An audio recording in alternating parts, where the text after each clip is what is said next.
అందరికీ నమస్కారం ఫ్రెండ్స్. ఈరోజు మన వీడియోలో మనం అలంపూర్ చౌరస్తా దగ్గర ఉన్న షెపర్డ్స్ని కలవడానికి అయితే వచ్చాం. అన్నవాళ్ళు 4000 మంది ఉంది. ఇక్కడ అరౌండ్ 10 మంది ఉన్నారు.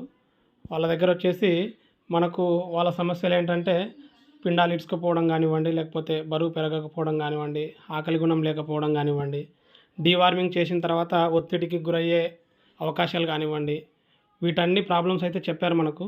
ఈ ప్రాబ్లమ్స్ అన్నిటికీ ఒక సొల్యూషన్ లాగా మా మ్యాన్కైండ్ వారి కాల్షియమస్ట్ జెల్ మరియు ప్లాస్మా ఫెరాల్ జెల్ కలిపి తాపమని చెప్పి ఒక 30 వాటికైతే ఇచ్చాను. ఆ 30 వాటికి కూడా వాళ్ళు తాపిన తర్వాత ఒక 1 వీక్ తర్వాత ఫీడ్బ్యాక్ చెప్తామన్నారు. సో వాళ్ళనైతే కలిశాను ఫ్రెండ్స్. ఒకసారి చూడండి. కాల్షియమస్ట్ జెల్ ప్లస్ ప్లాస్మా ఫెరాల్ జెల్ అనేది రెండు కూడా లిక్విడ్ రూపంలోనే ఉంటాయి. మనకు పిండాలు బాగా పెరుగుతాయి, ఎముక పుష్టి బాగా పెరుగుతుంది, బరువు పెరుగుతాయి, ప్లస్ మనకు ఆకలి గుణం కూడా పెరుగుతుంది.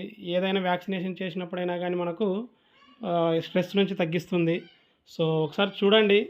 ఈ కాల్షియమస్ట్ జెల్ మరియు ప్లాస్మా ఫెరాల్ జెల్ అనేది చాలా బాగా ఉపయోగపడుతుంది. ఎస్పెషల్గా మన షెపర్డ్స్కి అయితే, గొర్రెల వాళ్ళకైతే బరువు అనేది చాలా బాగా పెరుగుతుంది. సో ఒకసారి చూడండి ఫ్రెండ్స్. అలాగే కొద్దిగా సబ్స్క్రైబ్ చేయండి ఫ్రెండ్స్.